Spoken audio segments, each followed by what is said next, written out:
Subscribe my channel and press the bell icon to never miss an update. We have moved to Turkey for the first time, and we are interviewing a company that is doing serious good work in the field of startups. They are bringing food, entrepreneurship, technology, and social entrepreneurship together, and they have the recognition of the United Nations. I welcome Olcay Silahli to Daydreamers with Himika and with his organization Whole Surplus. Welcome, Olcay. Olcay, sorry. Thank you. Yes, thank you, Himika, for inviting. So, Olcay, I'm going to start with the question that I always ask people. The name. Why would you call yourself Whole Surplus? What is the thought behind the name? Yeah, actually, by the way, we have two names. One is Turkish name, one is global name. Whole Surplus is the global name, and there's also Turkish one, Fazla Gıda. Let me start from Fazla Gıda. Fazla Gıda in Turkish, direct translation to English means surplus food. But we started with Fazla Gıda, but in the meantime, we saw that not only food, we also welcome other products, goods to save, to give them second life. Then we said whole surplus, any surplus which is still good to share, still good to be consumed. We want to give them second chance. So this is why. And the thing is that the main reason why we put this name is that usually people use the name of waste as a word to define the products that are after the good conditions.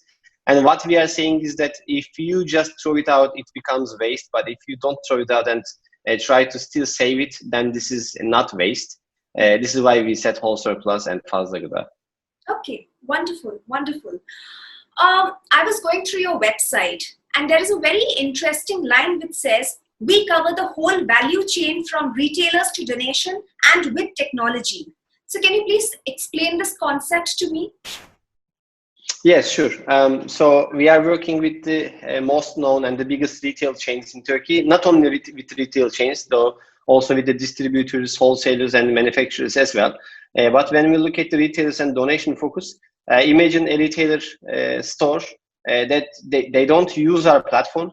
They just use their own internal ERP systems. And so when they move like 50 kilograms of a vegetable in their ERP stocks to donation module, we are integrated with the ERP systems, so it directly sends information to our system, and it automatically creates a listing, and the listing is only being seen by the closest location charity to the location of the store, and they just see the content of the foods, they apply for it. When they apply, they get a unique code, and then they go and they take it out and they redistribute the surplus.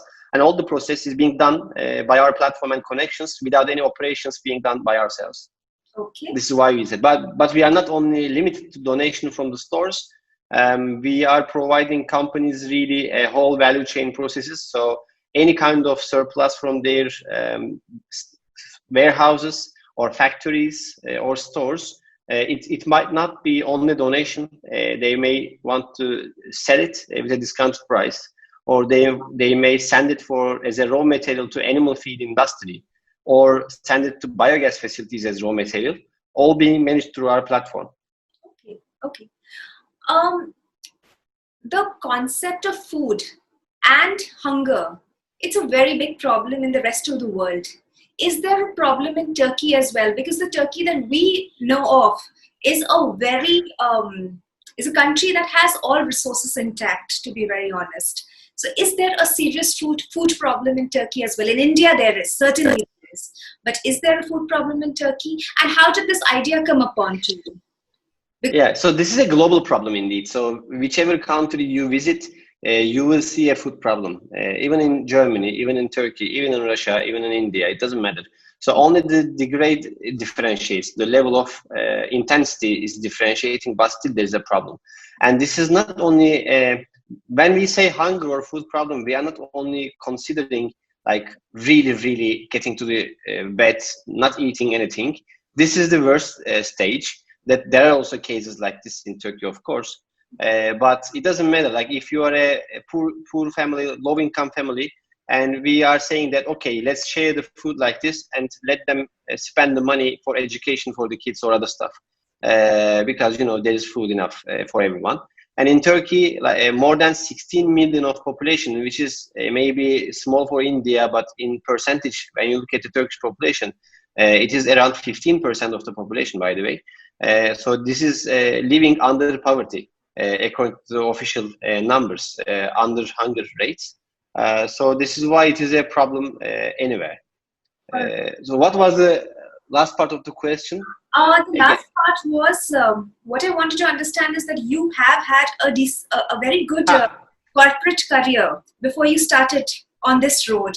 So what leads to this road? Because entrepreneurship is not an easy decision. There are so many factors involved. Most importantly, for people like me, while I'm doing this, I also have a 9-to-5 job. You know that a salary is going to keep coming home at this point of time. It's an easier space to be in. You chose social entrepreneurship and entrepreneurship that's going to help you. Your day-to-day life will go on with it, and it's an important problem. So to bring it all together, it takes a lot of courage. What got you on this road? Yeah. Okay, so a couple of things actually. First of all, I will connect the pieces together. First of all, I studied in military schools in Turkey. I am a graduate from military high school and then military academy in the university, and I was going to be a jet pilot. But then I decided to quit military because of I wanted to change something, and I don't think it's the era now what we are living in this world. It's not a war world, so we can do some other stuff. Then I started working in private sector, and I was doing some other social responsibility projects in the meantime. I went to Kenya to help people. I worked with feeding children. I did some stuff in Turkey, in rural area of Turkey, in Bangkok, etc.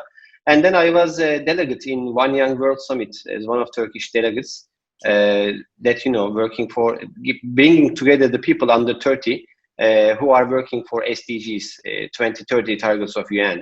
Yes. And then when I went there, actually, I saw that I was the listener because of the projects I've been involved, but I was not telling about what we did. And the one thing struck me was that I didn't see any Turkish delegate who is speaking about what they did in Turkey. So then I went to the second summit as the coordinator of Europe for the summit.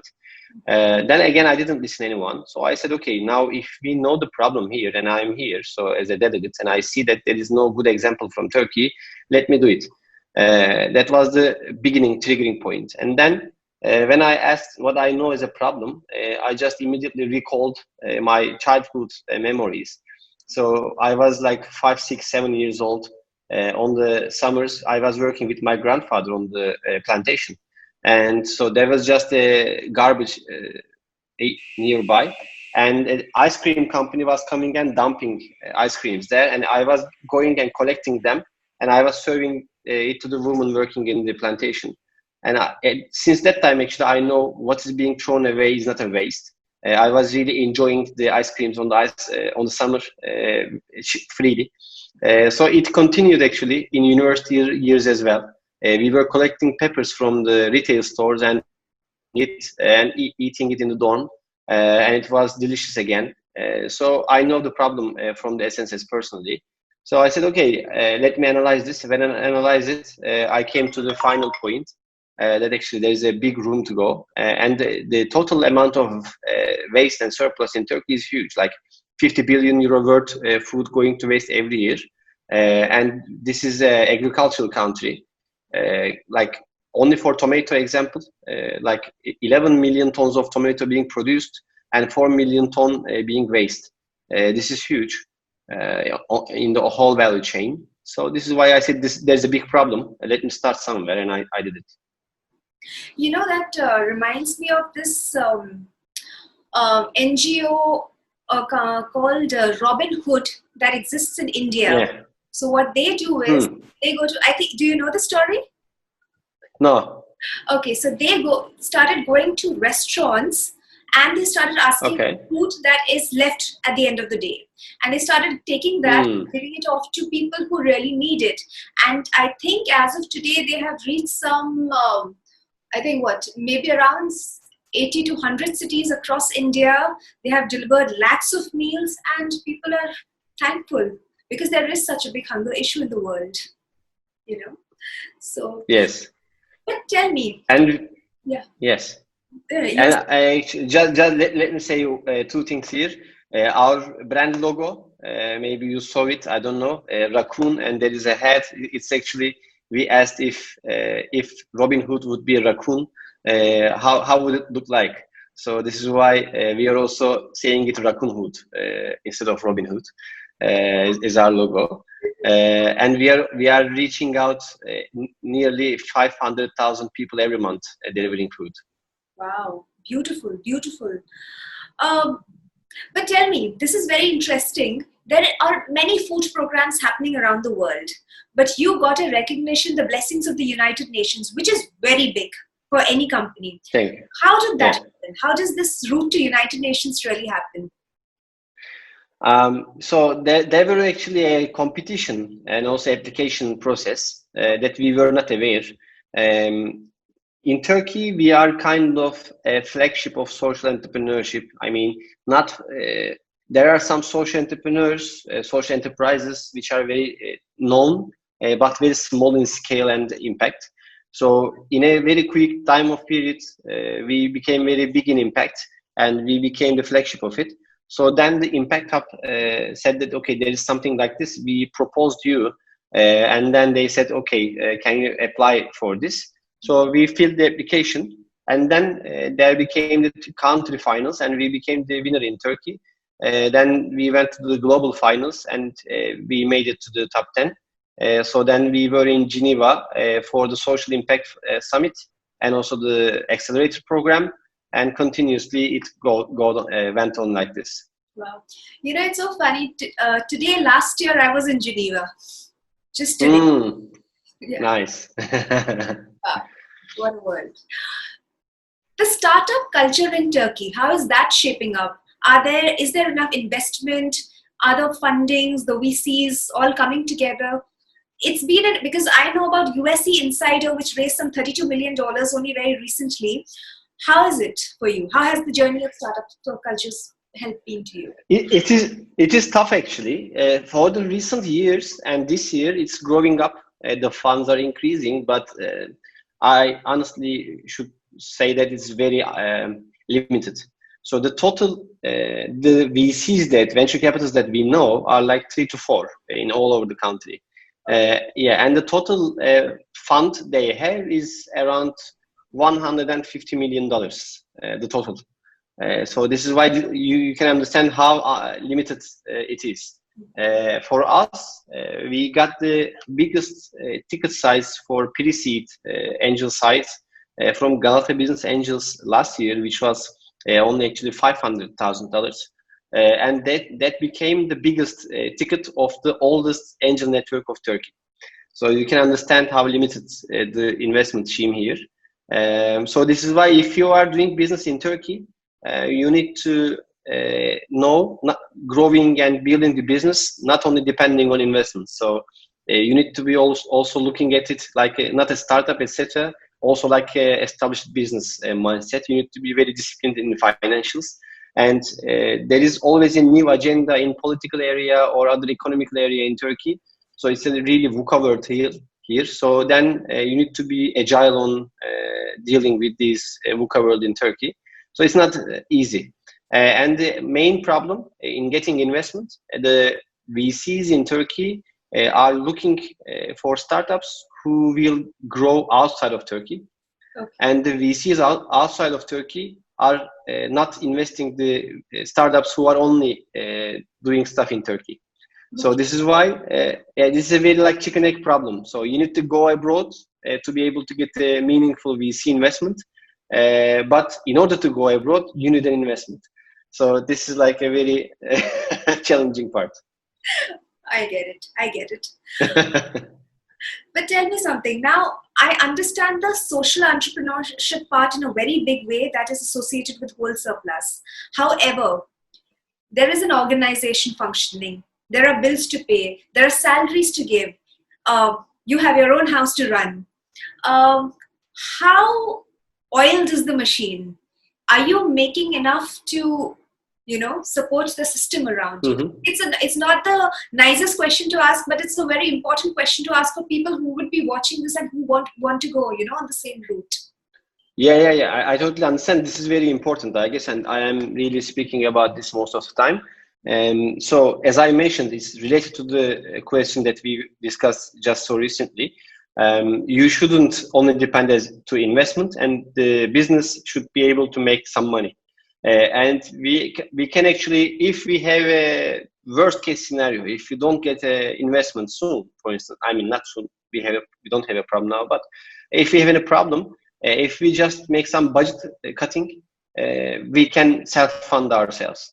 It may only depend. It may only affect our growth rates. Maybe we will decrease our growth, but it's been 3 years we started. For the first 2 years, we grew by 6 times every year, and this year in COVID economics area, we are doubling the business again, although there is COVID. So yeah, I mean, you need to be balancing it, but the business makes some money, and the main mission of also one of the main missions, let's say, of this company was also to show young people that actually you can make good money by doing socially good things. We are trying to stay focused and telling these people, because what we truly believe is that only trying to do some small NGO or small social stuffs is not going to change the world. These are just small steps. We need to do big ones, and in order to do big ones, there should be the business model, there should be a scaling model, and this is what we are trying to show people, and it's going well. Nice. It's so good to hear, when a social angle also does well, because that's when more and more people want to get involved with something like this, So,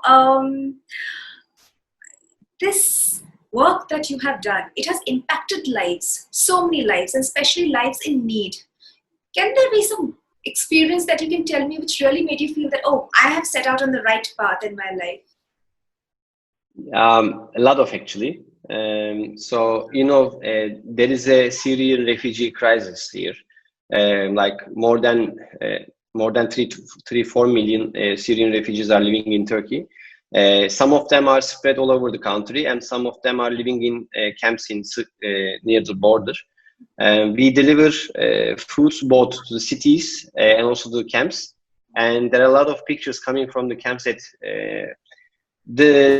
the most important part is that the laugh on the face of the little kids when we send them the ice creams or other stuff, that it's not the mandatory food, it's not the basics like bread, etc. We already send it, but also on top of this, sending them that kind of ice cream and also some stuff, drinks, some cool stuff for them. We see the happiness. That really says, okay, it's worth it. And also, personally, I was in one city in Anatolia. I was also visiting the cities for charities. And at some distribution, I talked with a little girl who was like 5 years old. And we gave her a bunch of vegetables and fruits. And she said that this is the first time ever she's eating banana. And it was really heartbreaking for us, actually. In the middle of a big city. It's a very big city, like 10 million population. And just the first time eating a banana, it's not acceptable, I guess. It sounds like, again, it's not the basic, but it's also about the emotions and the life experience. I think none of the kids should be just feel like empty just because not being able to buy such stuff. So these moments make it really feel that it's worth it. I mean, and yeah, at 5, if she's not eating a banana, I can understand what it must be feeling at that point, when you get to hear that kind of news, where a child should have much more than that much. Yeah, I guess so. So I'm going to be asking you the last 2 questions now. We're more or less... So my show is called Daydreamers, and it is about featuring people who dream with their eyes wide open, who worked relentlessly towards their dreams.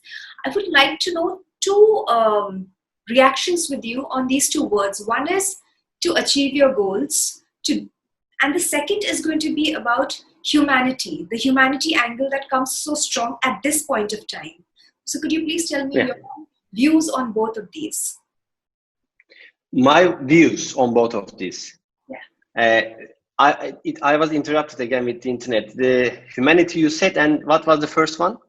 The first one is the show. My show is called Daydreamers with Himika. Okay. The whole concept is where you talk to people who dream with their eyes wide open and who fulfill their dreams. So there are people around us who want to do something, who want to achieve something, but many factors come in place. So as somebody who is inching towards the fulfillment of his dreams, or who is living the life that he wants to live, your advice to them, that's one. And second is, of course, your reaction or take on the humanity angle and its need in the world that we are living in right now. Okay, very good question, by the way, thanks.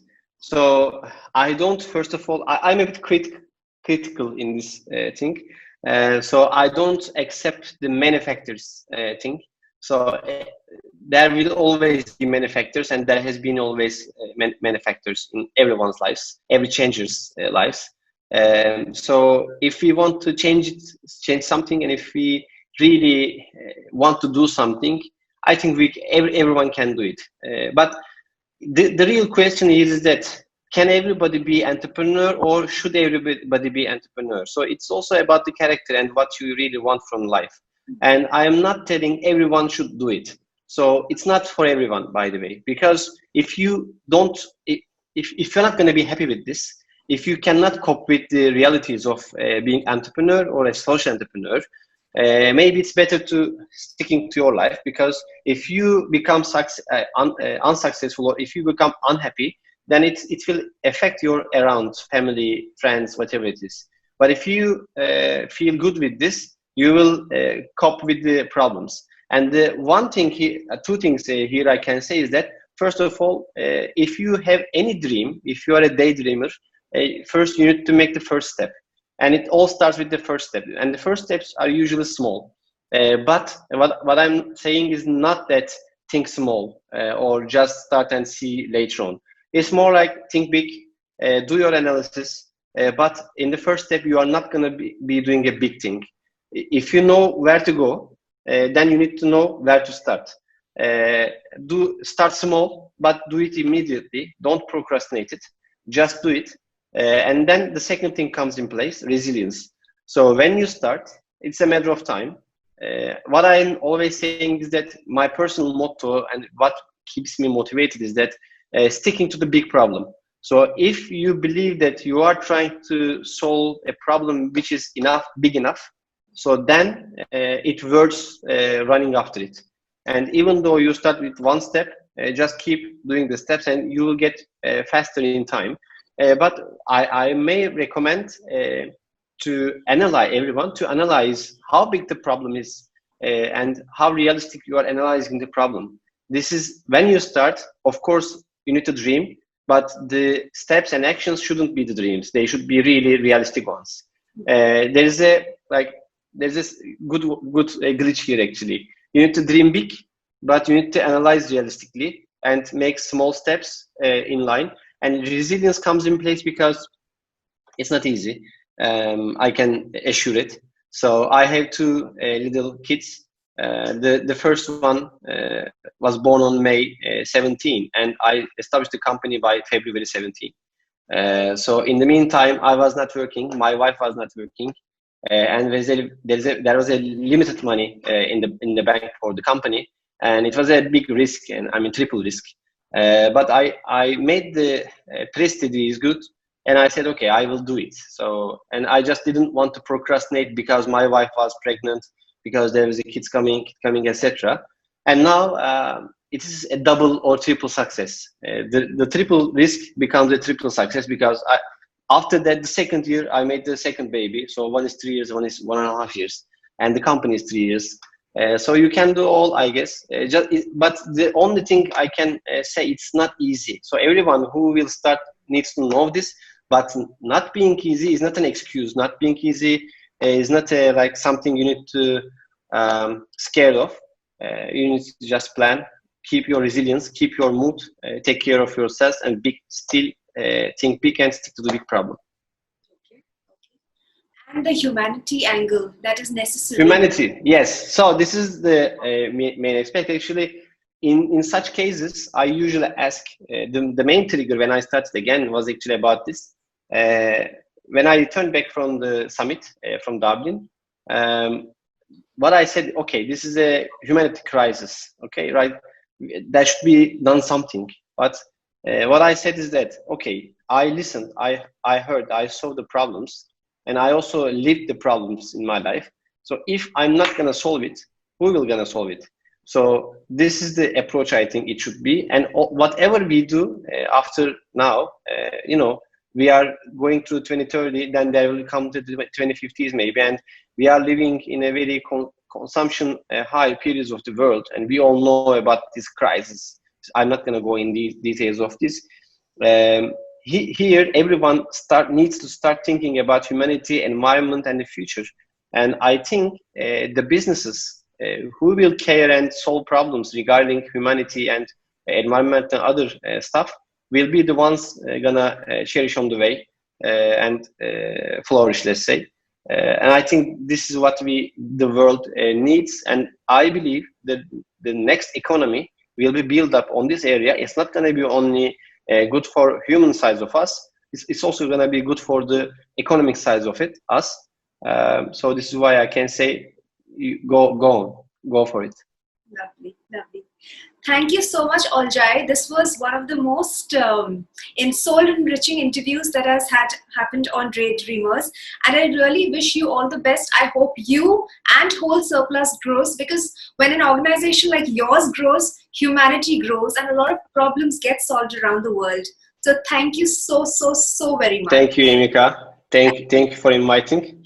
Hello, everyone.